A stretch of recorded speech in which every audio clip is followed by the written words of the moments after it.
Okay. Yeah. Good afternoon, everyone. Gautam, can you hear me clearly? Yes, loud and clear. Thank you. Thank you so much. Yeah.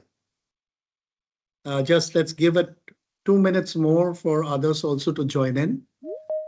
Uh, by the way, we have also streaming this on the YouTube now, parallelly, and we have our teams have shared across the YouTube live link also that can be shared amongst your groups and also to the students this time, whoever wants to join. So Gautam has and us, our teams have specially planned this. So if the students wants to sit through this, they should also find the session very, very useful.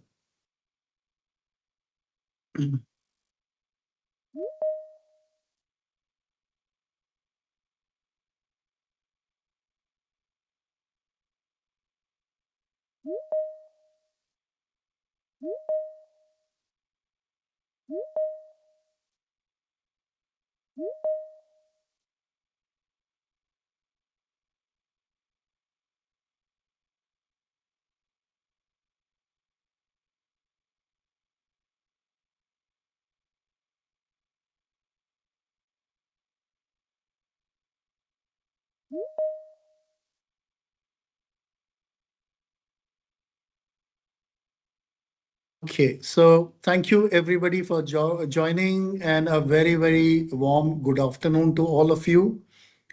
This is the Quiklrn English Lab session number 5, November 13, 2025.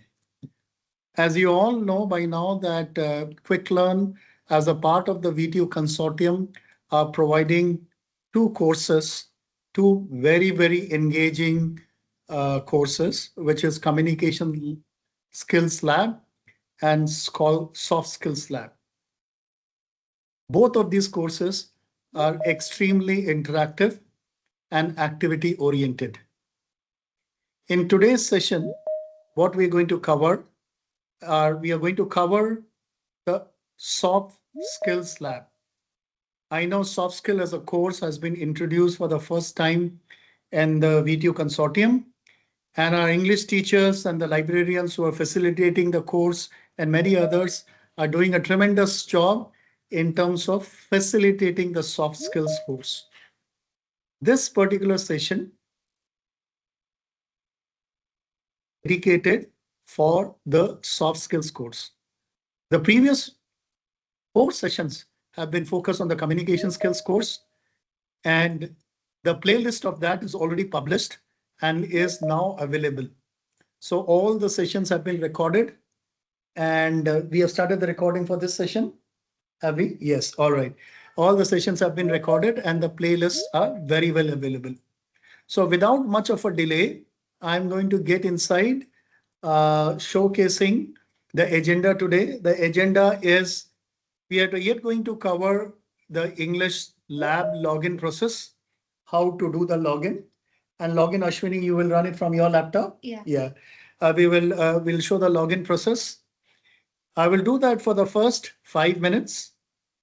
And very importantly, we will show both the modes. How do you log in from the laptops, as well as how do you log in from your mobile phones? So let's start with the login process, followed which we'll have the English lab, and we'll talk about the soft skill module. And at the end, we will also walk through the soft skill facilitator guide. So this is how we are going to follow the session. So let me start with the first 5 minutes I'll spend with you, all of you, on ensuring that every student and every faculty members are able to log in. In order to ensure that everybody has to log in, there is a QR code that we share every time. If the students who are newly admitted, if your college has not shared the data, there is a link which we have sent along with the mail and the QR code. Please take a picture of this QR code and take a picture of this link. Please update the newly admitted students in this link, and also You could update. If you're not updated it so far, please go ahead and ensure that all your first year students are fully enrolled. Once they're enrolled, only then they will be able to access the English lab. In case if they are getting errors like email ID invalid or give me the college code, it's an indication that either the right email ID has not been registered or the students have not got registered at all. So these are the two indications. There are almost a lakh of students who are already enrolled onto the platform, and significant number of them are already using it. So please, once again, let's take a picture of this chart so that you remember what is the Google form link. This form has to be filled up by the English faculty or the librarian of the college. Please do not share this with the students. There is 1, 2, or 3 forms per college that we can tackle. So as you get resubmit the form, that becomes a second form against your name, and we are tracking all the forms that have been submitted. At this point, I will move over to how to log in. I hope this part is very clear. It's a very simple thing. Scan the QR code and fill up the Google form. So let's move on to the login process. And for the login process, what you have to do is go to home.quiklrn.com. And again, I'm speaking a little slowly because as we are doing the YouTube streaming, there is always a lag. Just being conscious of that fact. We are taking the session a little slowly. So this is the Quiklrn homepage. Remember the spelling, there is no C, and remember LRN, there is no E and A. Quiklrn.com. Home.quiklrn.com is our website. And where you need to go is you have to go to the resources area.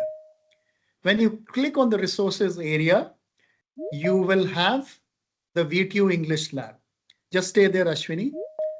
Now, from last week also, you will find the VTU English lab also below the login button. We had identified that many students were using the login button for getting the access to the English lab. For that purpose, we have again created a special item under the login button also, which says the VTU English lab. They need to click on the VTU English lab for accessing the Quiklrn English lab. When you log in, you will get the screen here at quiklrn.com and welcome back. So that's where you need to enter your register. The students needs to enter their registered email ID, not any other ID.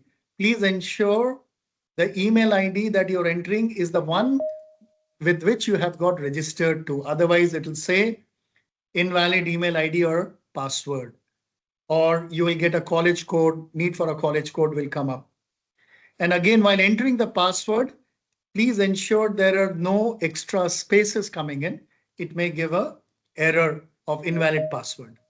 Once you've entered this, the next thing you have to do is click on the tick button where the cursor is there at this point in time and go and log in. Once you log in, you will have the 2 start buttons and where you would be able to start the course. Ashwini, this time we will start the soft skills course as we are going to do the soft skills course today. So when you press the soft skill course for the first time the loading takes 1 minute or so, because that's where a lot of things happens. Setup gets done for the user at the back end. Please allow it that a couple of minutes for the first time to happen. Once it go through, you will get the screen, which is your soft skill lab, and Gautam will walk you through that. Now, before I hand over to Gautam, we are going to show the same login process in one more format, one more layout, which is the mobile format. As many of our students are using the mobile phone to access the lab. And the good news is the process is exactly the same. You have to use, again, I repeat, you have to use the Google Chrome browser on your mobile phone. Whether you're using an Android mobile phone or you are using the Apple phone, please use the Google Chrome to access this. That's where you will get the best of the experience and the best of the functionalities. Now, when you log inside that, this is the portrait screen that you will get. And when you click on the portrait screen, you will get a burger. Do you see that burger button on top where the cursor is there right now? Please click on the burger button. And there you will see a drop down which has the resources and the login. Please ensure that you're either clicking the resources or the login and you're selecting the VTU English Lab. You are selecting the VTU English Lab. And when you select the VTU English Lab, you will get the screen. And again, Ashwini will enter the password, email ID, and the password. Exactly the same experience what you saw on the laptop. Only difference is in the mobile phone, the menu which is there on the left-hand side once you start in the course comes like a burger button. Please remember to press the burger button which comes at the bottom of the screen to access the menu. See, you see a burger button to the bottom of screen. That's where you'll get the table of content. Now you get the table of content. That's a very simple process to access the content on the mobile phone as well as on the laptop. All right. I'll pause over here. That was so far for the login process. The same thing is also available as a video. I'm not going to play the video right now, but what I will request my team is to put the video in the chat. Will the chat work right now?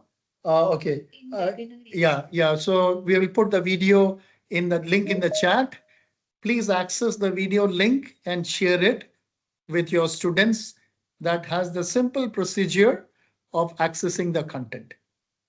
I'll stop sharing my screen and I hand it over to Gautam for taking us and enlightening us with the soft skills course, the way this has been organized. Thank you so much. I know people are already saying hi, and many of these calls, many of the chat, we will come towards the end of the session. And please, we'll be very sure, we'll be very sure to answer all your queries towards the end of the session. So please do put your queries, and there is a team which is noting down all the queries that you have. Please don't hesitate to put your questions there. All right. So I'll hand it over to Gautam to take us through the soft skills course. Over to you, Gautam. Thank you so much.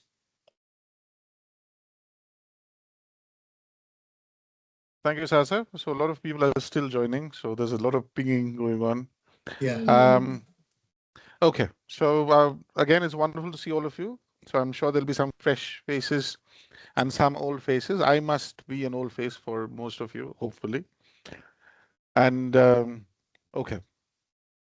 So our focus for today, and if there are any students again, it is wonderful that you have decided to join. I don't know which ones of you might be students, but then of course, if there are any students, welcome to this session. This is the very first session you're joining, and I'll make sure that whatever I speak and show makes sense to you, right? And shows you how to use the soft skills lab and make the most of it. Okay.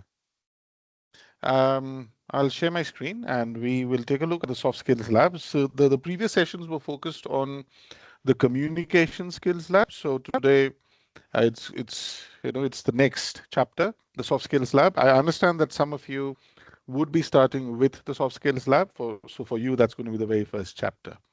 Okay. Yeah. Okay. So I'm going to share my screen and we'll go directly to the soft skills lab. Not this one. Okay. So if this is the first time you're looking at the dashboard, I doubt though, it's the first time, because I'm sure that even if it's the first session you're attending, you would have logged in uh, and checked, right, what's there and explored the platform. So we're looking at the soft skills landing page. And as you can see, I have opened the page about the lab. Now, soft skills is a new program for the entire VTU consortium, and it's a great addition to the existing communication skills lab. Now, why do I call it a great addition? It's a great addition because, again, soft skills and communication skills go hand in hand. And it's a good thing that we are also looking forward to developing the soft skills of our students. Now, what do we understand by soft skills? I'll just explain that very quickly here. It's on the about the lab page, right? So we're going to talk about social skills, emotional skills, such as EQ, time management, stress management, mindfulness, professional skills such as problem solving, critical thinking, and so on. Now, as you can see, soft skills are, the need of this hour, especially the fact that life is not getting any easier, right, for fresh graduates or for the established set of people. But then, of course, I'm addressing, right, soon to be graduates here. So life is not going to get easy for you, right? So a good set of soft skills, right, a strong awareness of soft skills can really ease things out to a great extent, right? No matter what the challenges might be lying ahead of you.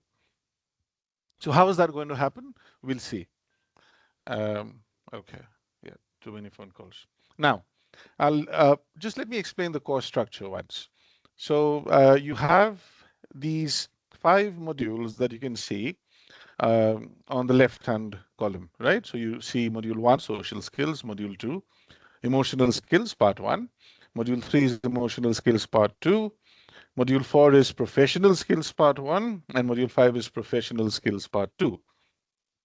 In case you're curious about what exactly is part of professional skills, what exactly is part of emotional skills, please log in and explore the modules, right, at your leisure. Today, again, for the sake of, uh, I mean, in the, taking time into account and the fact that, right, I need to show you something that you can use right away.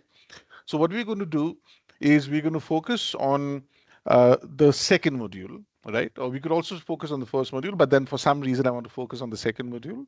I'm also doing that because we have been told that by the end of November, students are expected to complete up to module number 2. So students are expected to complete up to module number 2 by the end of this month. I think it makes sense that we show you something around module 2. Okay. Right. Before I start, just remember that those of you who still haven't taken the know level test, or if I'm speaking to the librarians or faculty members here, if you know that some of the students are yet to take the know level test, though I think most of them would have taken the test by now, please do push them towards writing the test. It's an important starting point. It's a great starting point. It also gives you important information around your students, information that you can use to make some useful decisions around, what activities and what topics should you push your students towards, and what would they benefit the most from. Okay. As you already know, the know level test places your students at certain CFR levels, and that tells you what you need to know about the current competency as far as certain skill sets are concerned. Okay. So I'm not going to dwell more on the know level test. I have dwelled on it a lot in the past sessions. Students, if you're listening here, write the know level test if you haven't already. Okay, and you'll get a good idea of what your strengths are, what your weaknesses are, and what to work on. It's always good to know oneself. And that's a very good starting point. Okay. Now I'm going to explain how everything has been planned, right, per module, using module 2 as an example. Module 2, as you can see on the screen, is emotional skills 1. And what is the way module 2 has been structured is exactly the way the other modules have been structured. So it's consistent, throughout all the modules. So if you understand the flow of module 2, you will have automatically understood the flow of the other modules. Now, again, for the newcomers, um, every module has got 3 distinct learning stages. Every module has got 3 distinct learning stages. You have the first stage, concept building, where the concepts around that particular topic are introduced. And then you have the second stage, practice activities, where you put in all the learning into practice, right? That's where you get your hands dirty, right? And you really learn, because learning without application is not learning. So practice activities is all about application. The third step, the third learning stage, is the modules test. It's essentially where everything comes together in the form of a set of questions that you need to answer, get a good score, right, before you should move to the next module. And again, I'm speaking here to the librarians and the faculty members.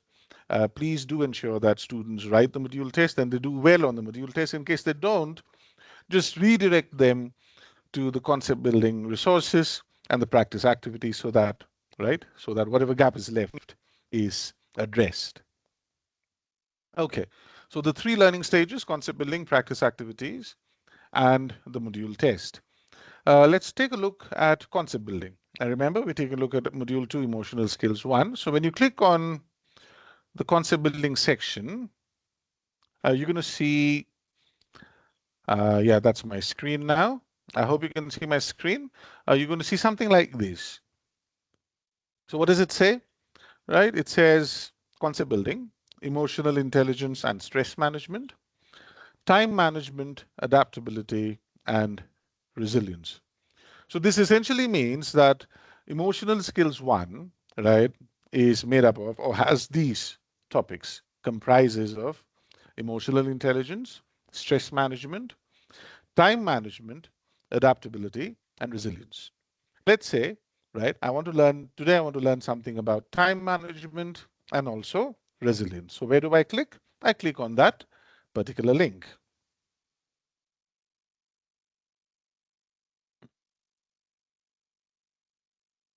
Okay. So where are we? We are looking at the topics time management, adaptability, and resilience. This is part of emotional skills 1.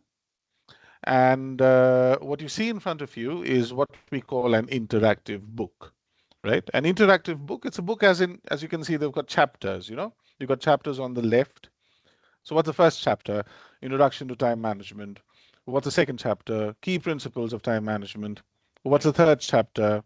CV. CV stands for concept video. It's a concept video on mastering time management. I think we have another video on mastering time management, effective strategies on how to manage your time, and so on. Right? And then, of course, you'll have the other topics, adaptability and resilience. So the interactive book is not just a book where you do a lot of reading. It's not that sort of a book. It's a book that you engage with. For example, right, as you can see here, if I'm looking at time management effective strategies, it's just one note that I'm reading, and then I'm answering some questions pertaining to what I've just read. So saying yes to everything can lead to burnout. Is that yes? Is that no? I think it's yes. Let's see.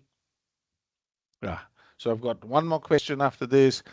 Can the use of productivity tools like calendars and to-do lists improve time management? No, I don't think so. Okay, let's see. Okay, that's false. So I've got some feedback that using tools like calendars and to-do lists is actually a good strategy to enhance time management. So what I'm trying to show you here is that when you go through uh, the uh, the resources, right? So even if it's just an introduction to time management, there is something to engage with, right? There are questions that make the entire experience interactive, because you're not just reading, right? You're also actively applying yourself at that very moment of time. And that's, again, why this is called an interactive book. Okay. And as usual, we have a lot of concept videos, interactive concept videos, to ensure that all the important concepts are covered through videos. And I'll just play this video on mastering time management, at least for the first comers, for the newcomers, right, who might have, not have been exposed to these videos yet, though I doubt that seriously, but still, let's give it a go. So we're going to take a look at a concept video. We just took a look at a few notes, a few slides around time management. We saw that there were lots of interactive questions. Now let's see what the concept video looks like and how's it been designed. Okay.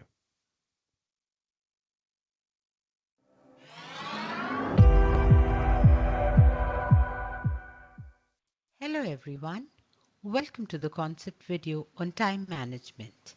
We all do know it's important to manage our time effectively and efficiently. Let's learn how to master. I hope the audio is clear. In case you find that the audio is a bit low, I would request you to please I mean, adjust the volume, just make it higher, please. Right? Sometimes, especially when we're sharing our screens, when we share the audio of our device, it's not that very loud. So in case you find that it's a little low, please adjust volumes accordingly. So I'll play it now. Time management. These are the topics at a glance: the Pomodoro technique, the Pareto principle, setting smart goals, and tips to manage time effectively. So for every video, you have the agenda, right? And this seems quite interesting. We're going to learn about the Pomodoro technique, the Pareto principle, how do we set smart goals, and the tips to manage time effectively. And again, I think I have said this a number of times before. Everything that you're going to learn here, or everything that a student learns here, right, it can be put to use in one's everyday life. It's very, very practicable, right? It's not just theory. It's not just something that it's good to know. It's something that you can really apply and something that can make a difference, right? In this case, to how you manage your time. So let's find out a little about the Pomodoro technique. Going on to the Pomodoro technique now. The Pomodoro technique. The Pomodoro technique involves working in focused time intervals called Pomodoros. First, you take up a task. Set your timer for a 25-minute Pomodoro. Work with attention and focus. Work these 25 minutes and then take a 5-minute break. Repeat for another 3 times. After the fourth Pomodoro, take a longer break of 10 to 15 minutes and then start again. This technique is designed to enhance concentration and productivity. Now we'll go on to the next key principle. Okay, so the Pomodoro technique it's perhaps the most popular technique when it comes to managing time, right? And breaking your work into manageable blocks of time so that you don't burn out that easily. Again, right, it's something that one should practice, get the hang of, and you're going to see real changes when it comes to, right, the efficiency, the speed with which you learn, right, and at the end you're going to feel less burnt out or less stressed out. Just because you've had a long day of study or work, right, doesn't necessarily mean that at the end of the day, right, you're totally out of energy. If you follow the Pomodoro technique, it's something that will ensure that even at the end of the day, after a long work day, you've planned it out well, you've used a certain number of Pomodoros, you're going to come out of the day, smiling and full of energy. So my point again is, right, again, faculty members, dear faculty members and librarians, do push your students towards not just, uh, going through the theory, but also push them towards applying it and have a chat in the classroom around, okay, right? So you've learned about the Pomodoro, right? How do you plan to apply it in your everyday life? So give me an example of, how would you use the Pomodoro technique to to perhaps prepare for the next exam that's coming up, or whatever activity that might be, in their list of things to do. Okay, so engage students with these ideas. These are very good ideas and ideas that students can gain a lot from. Okay, So concept building is essentially through the interactive book where students watch interactive videos. What makes it interactive? I forgot to show you. Let's show you what makes it interactive. which yield 80% of the results and focus your efforts on them. Right. So what makes it interactive is the fact that you've got questions that pop up as you watch the video. Student is watching a video learning about the Pareto principle, and now there's a question on the Pareto principle, and the student was not paying attention. The student cannot answer this question. And if the student cannot answer the question, the student cannot move forward and watch the remaining of the video. So I have to answer the question. Okay, that's true, right? The Pareto principle suggests prioritizing improvements from the 20% of customers. I mean, okay, so essentially the Pareto principle is, right, focus on the 20%, right, that contributes the most to the outcome, right? So the student answers the question correctly, is allowed to continue. If the student answers the question incorrectly, then there's a feedback that pops up and the student learns from the feedback and then continues and watches the next part of the video. Now we go on to the next, setting smart goals. Okay. And there'll be more questions popping up. So the student will be on his or her toes because the student knows that, all right, I need to pay attention because I'll be tested on what is being taught. Right.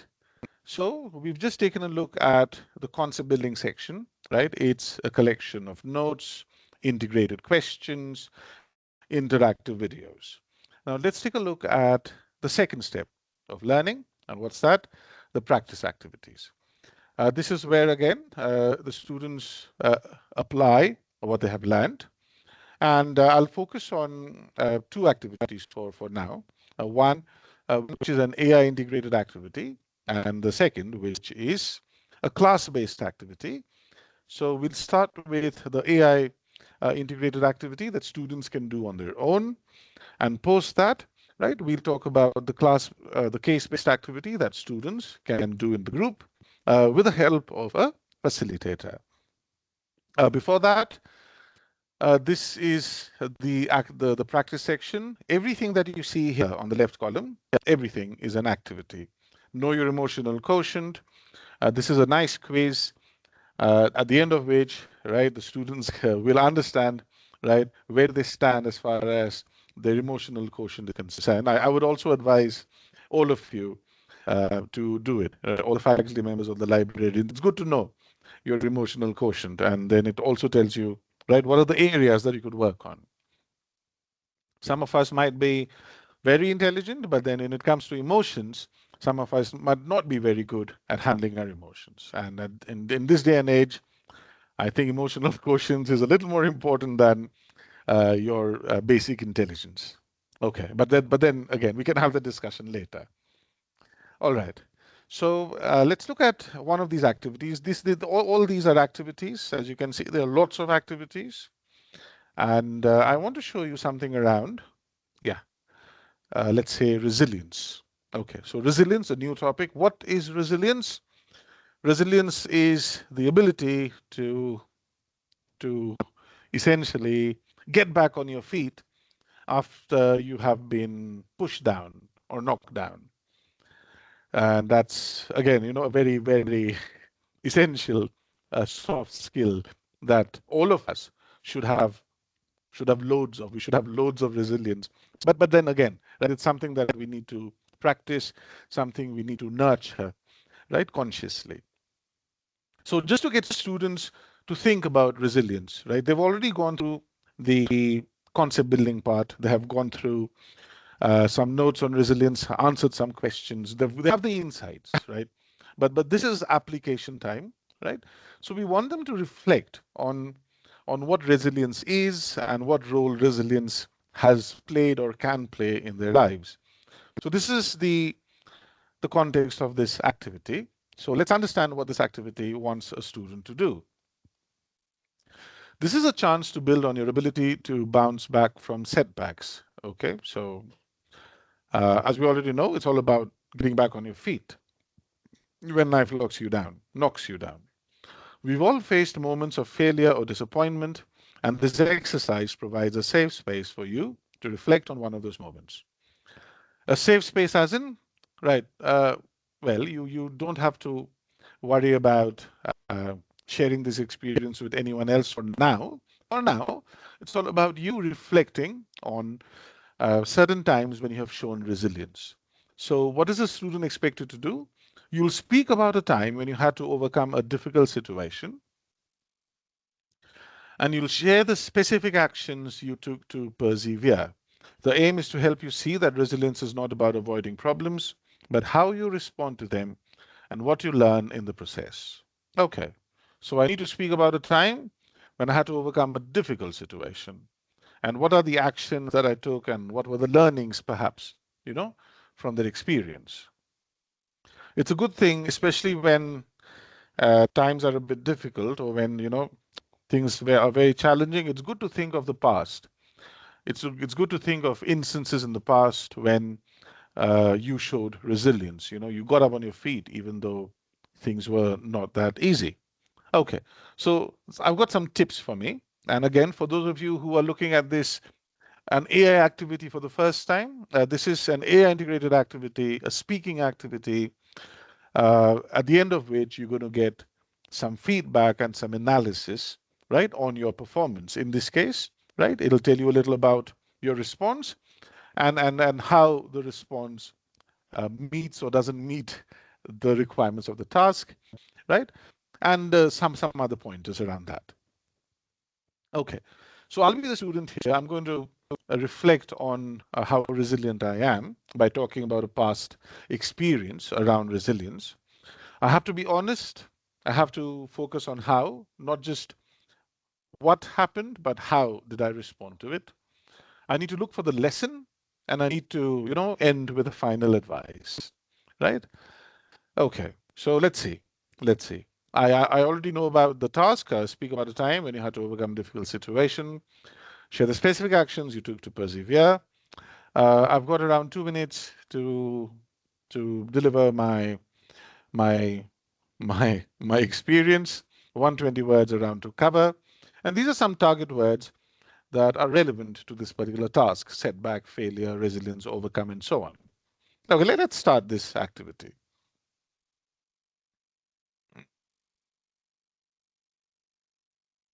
Okay, so I just need to click on the mic button and then I'll record my response. So here we go.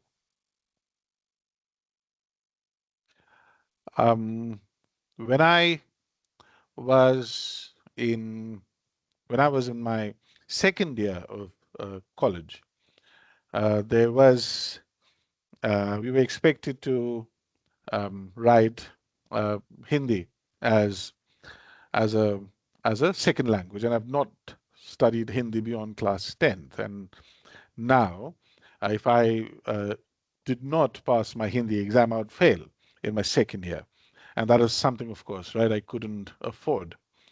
So what happened was that I found that this was too big a mountain to climb because I've always had problems with Hindi spellings, especially. And at the college level, of course, the texts that you had to study were much more challenging than in school. So I was in a bad state, and I was almost thinking of postponing my exams and perhaps taking it up uh, the next year and lose a year in the process. But then at the end, I thought that that would not be a wise decision because it was not that I didn't have the time to study. It was just that the challenge itself seemed a bit too big or too intimidating for me. So I pulled up my socks and I, I did my best. I made a lot of notes. I got the help of friends and classmates who were more comfortable with the language, and they helped me out to a great extent. I looked for help elsewhere too. Uh, I did a lot of past question papers, and at the end, I did pass. So yes, so that was my experience, and yeah, that's about it. Okay. It's the first time I'm answering this question, okay? So I just spoke about whatever that came to my mind. But then, of course, right, I'll still get some feedback. I'll know how did I perform, and I'll know whether I talked about the lessons learned. Did I talk about the lesson learned? No, I did not. I forgot. Right. So let's find out what was good about my response and what could I have reflected on a little more, just to, understand the role of resilience, the role that resilience has played in my life. So I'm going to submit my response now. And before I submit, right, there's a model answer every time for any task that requires speaking or writing. Let's listen to the model answer once. I recently faced a major setback when I got a lower grade on a group project than I was expecting. It felt like a personal failure because I had put a lot of effort in. I was filled with disappointment and frustration. To overcome this, I first took some time to reflect. Yeah, so this goes in a more organized manner. So this is the model answer. Students can listen to the model answer. They're always encouraged to do so. This tells them a lot about what the ideal answer would be. But again, to every question, the model answer is a good answer, but then it might not be a close reflection of their own answer. So it's always good to have some personal feedback and analysis. And that's exactly what we'll be looking at now. Okay. So what's happening now is I've submitted my response, and at the back end, the language models, the large language models, have gotten busy analyzing my response. And we have instructed, the AI models to focus on certain points, certain parameters while analyzing each response, so that the feedback is as personal and as tailored as it can get. Okay, so I think, okay, I've done quite well, it seems. Okay, let's see. Let's say I've got 5 stars out of 5. This is my response. I just, my God, how long a response is it? But never mind. I think I got a bit carried away. That's okay. So these are my exact words, the transcript, the very words that I spoke. This is uh, the the corrected version of my work, right? Whatever you see in red, okay, either there's a grammatical mistake or a word I shouldn't have used, right? And whatever you see in green is a correction. For example, when I was in my, so I'll just skip the red part, right? Because red part says that I shouldn't have said this. So when I was in my second year of college, we were expected to write Hindi as a second language. And then what did I say? And I have not studied Hindi, right? That's not the way I should go. Actually, I should have simply said I hadn't studied Hindi beyond the 10th grade. So as you can see, the green bits are the corrected bits, the suggestions, that, okay, instead of and I have not, simply say I hadn't, which is much more effective. So the focus here is on language use mostly. And yeah, that's true for the entire response. A lot of mistakes, as you can see, and a lot of corrections. Okay. For some reason, we don't have the detailed feedback that follows this, but I think that's okay. What usually happens is sometimes when I share my screen, and if you're having an online sort of gathering as such, the bandwidth can, play up a little. So what I'll do is I'll just go back and I'll just spend just 10 seconds on the response because I want to show you the feedback. And let's hope that the feedback pops up this time. I'll close the other window. This usually only happens when we are sharing. Okay, yeah. Speech details. No, I don't want to see this now. Click here to get started.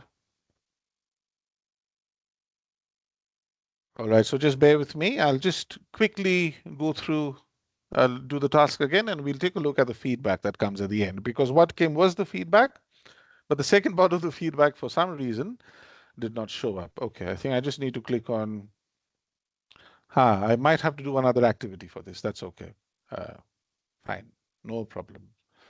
All right, so I'll explain the feedback process using another activity. I apologize for that because I think my network, some problem with the network, didn't allow the server to give the entire feedback. So I'm just going to another activity. This is around talking about a change story. I'll just show you the the topic, share a story about a time when you had to adapt to a significant change. So this is part of resilience. This is about the adaptive. The part that resilience is not just about standing up, you also have to adapt, you have to change, you have to make some changes in your life or, you know, in your habits, right? Why am I showing this activity? I'm showing this to you because I want to show you the feedback that we get at the end. And the last feedback that we got, again, was not complete. And I hope that my connection allows for a more complete feedback to materialize. Okay, so the last time I had to adapt to a significant change was when I had to overcome my fear of Hindi and learn Hindi to qualify for to pass my second year college exams. Okay, okay, that's it. That's it. So that was a very short response, not recommended, but I just did it here because this is a demonstration. So there's a model answer. I click on done. Okay, yeah. So now the evaluation is on. So what we're going to see is feedback around certain parameters, right? Certain parameters around the task. So in this case, the task is talk about a time when you had to change. So we're going to see how the feedback helps me come up with a better response, perhaps the next time I attempt such an activity. Because at the end of the day, the more you reflect, right, about your past experiences and the more you can articulate about your past experiences, right, the better your understanding will be about what adaptability means and what resilience means. I've got 1 star here. Oh, thank you so much. This is the transcript. Yes. And this is the feedback that I was talking about. Okay. Now, this is, again, a feature of all our writing and our speaking tasks, right? You get detailed feedback for every response across certain parameters. The first parameter is relevance. The second is clarity and structure. The third is depth of reflection. The fourth is actionable steps. The fifth is vocabulary use. The sixth is overall coherence. And the seventh is concluding thought. Now, just think about it. If I'm talking about a past experience, right, and how I adapted and how I changed according to the requirements, right, I should have I should have given you the details of my experience, right? So that's the depth of reflection. I should have talked about the steps I took, right? I should have talked about the learning or the concluding thought. So how did I fare? Let's find out, right? Let's start with number one, relevance. It's relevant, yes, because it's a personal change related to learning Hindi. Clarity and structure. The response lacks a clear structure with a beginning, middle, and end. Consider starting with a challenge, describing the process of overcoming it, and concluding with the outcome. For example, I was initially afraid of Hindi, but I decided to tackle this fear by enrolling in a language course. After months of practice, I successfully passed my exams. Now, articulating your thoughts clearly. So if there are students, please listen to this carefully. Your ability to articulate your thoughts, to put your thoughts into words, is a very important skill, right? It is a communication skill, yes, but then you might also need, right, some emotional intelligence, right, some soft skills to make your answer more complete, more resonant, more relatable. So we have feedback even on the soft skills course. We have feedback on clarity and structure because if you're talking about your feelings, you should be able to talk about your feelings clearly, right? You should be able to put together your thoughts properly. If you're talking about a past experience, it should be coherent. It should have a proper structure. And that's why you have feedback on structure too.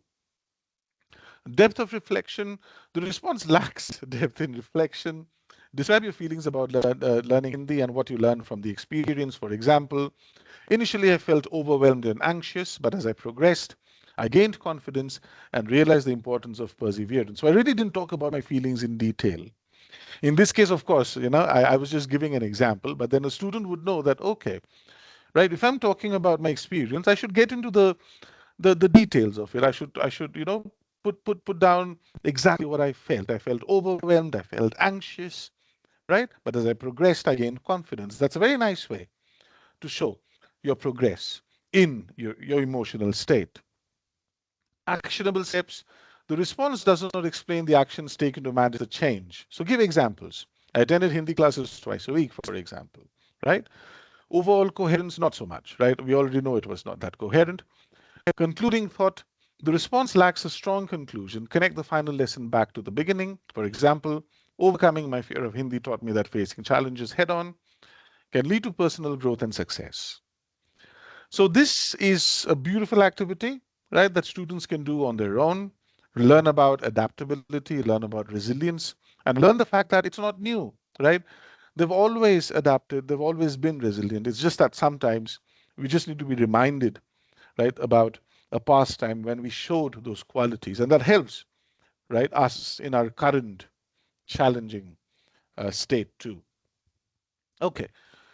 I want to show one thing now.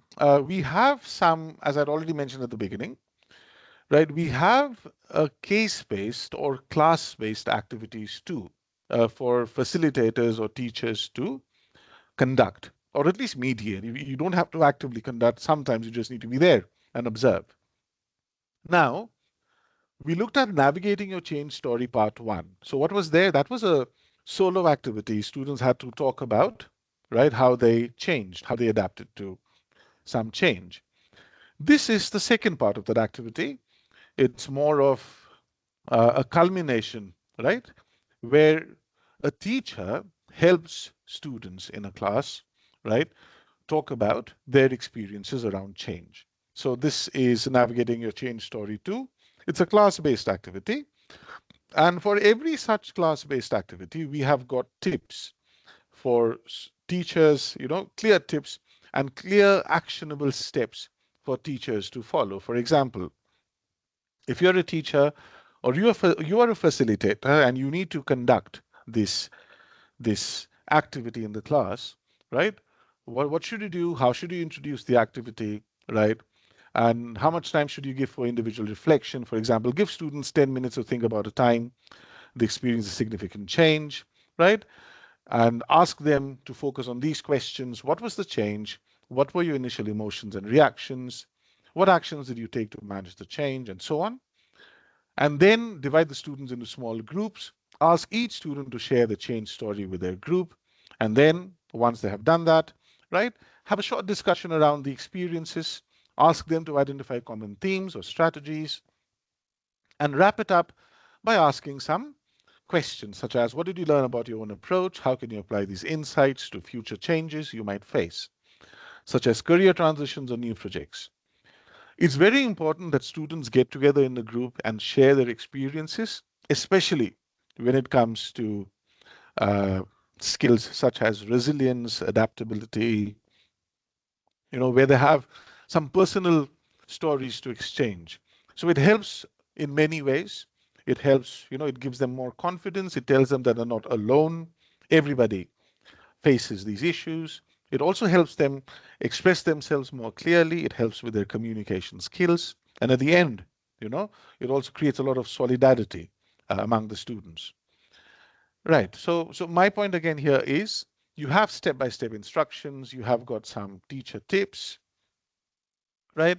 And we also have student instructions, right? Instructions that you would like to share with the students. So it's complete in each and every way. So all you have to do is follow the instructions and play, the role of a good mediator or observer, depending on the task. Okay. So this was a class-based activity that we looked at, and this almost brings me to the end of showing you soft skills for today. Right, the only thing that's left is the module test, which students write at the end. And as I was saying, do make sure that your students, get a good score on the module test, right, before they move to the next module. Okay, and if they don't, just redirect them to the learning resources and the practice activities. Okay, I've got around 6 minutes left, if I'm not wrong. Yeah, I've got around 6 minutes left. I want to quickly show you the facilitator guide for the soft skills program, right? Now you've seen the instructor's handbook for communication skills. This is the instructor's handbook for soft skills, right? It's similar to the handbook on communication skills, except of course, right, the coverage of the modules is concerned. So you could go through the introduction, the pedagogical approach. You already know it, right? I've shown it to you. Right, the facilitator's role, please go through point number 6. The facilitator's role before the session, during the session, and after the session, right? And I'm going to highlight this facilitator's role for you using one of the session plans for Module 2. Module 2 is Emotional Skills 1, right? That was what we were looking at.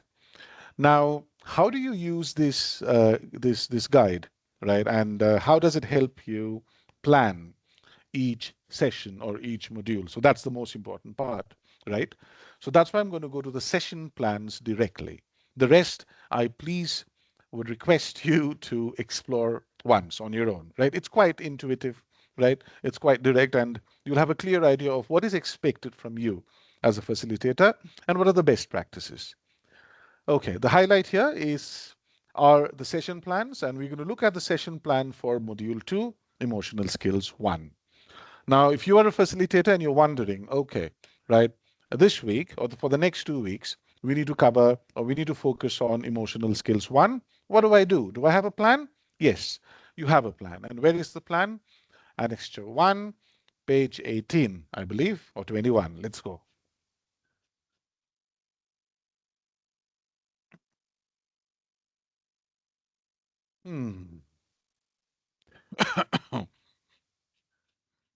Okay. Yeah, there you are. Emotional skills. No, that was emotional skills 1. Sorry, so sorry. Emotional skills 1. Yeah, that's what we were talking about, right? Okay. Module 1, social skills. Let's do it slowly now. Module 1, social skills. Module 2, emotional skills 1. Yes. What page is this? This is page number 19.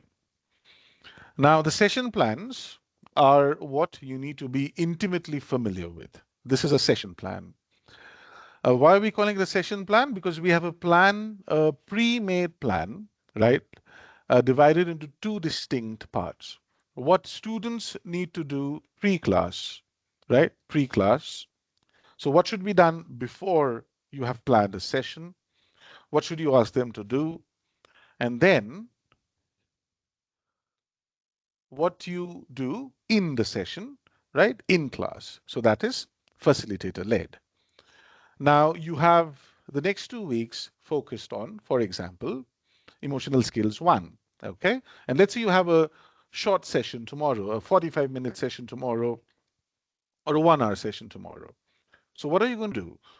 First, you're going to ask the student to come prepared, right? By having completed some videos and by having gone through certain notes, right, on a certain topic. For example, tomorrow you want to cover time management, adaptability, and resilience, right? That's what we were looking at. So these topics are familiar to you. So you'll tell the student that, okay, tomorrow we've got a session on time management, right, and resilience. So I want you to make sure that you've gone through the video, Mastering Time Management 1 and 2, and you've gone through the notes, time management, key principles of time management, effective strategies, and so on. So this tells you exactly what your student should do, right, before the session starts. So this is the pre-class work that the student does. And then you have to direct the student to these tasks. Okay. Now, in the classroom, what are you going to do? So as far as time management is concerned, right, you can pick up some of the activities around time management, or as we were looking at, time management here, activity, there's a lot on your plate, right? Use the Eisenhower matrix to effectively manage your time and prioritize tasks. Or there's another activity called the TikTok test. Reflect your time use habits and discover your time personality type. So for every pre-class action, there's a corresponding activity for you to direct the student towards in the class. You don't have to conduct these activities. You just have to oversee the activities, and you need to ensure that students are doing what is expected of them. And remember the last activity that we were discussing, the in-class, the class activity where students had to be grouped together and they would talk about their experience of changes, right? So you would know exactly which of the classroom activities you could conduct, right? For example, I think that was this one, right? Group activity, navigating your change story 2, right? And you'd know that, okay, I can choose this activity for the class today if I am conducting a session on resilience or adaptability. So the session plan is your guide when it comes to assigning homework, pre-class work for the students, planning your session, whether it be activities that students do on their own or activities that you would like to conduct in the class, right? And it's also your guide for post-class work homework, right? So you see that some students are struggling with certain aspects. Some students are not clear about the Pomodoro method. So you guide them towards some activities and some notes that they could do for homework. So I'll wrap things up here. It's already 3:30.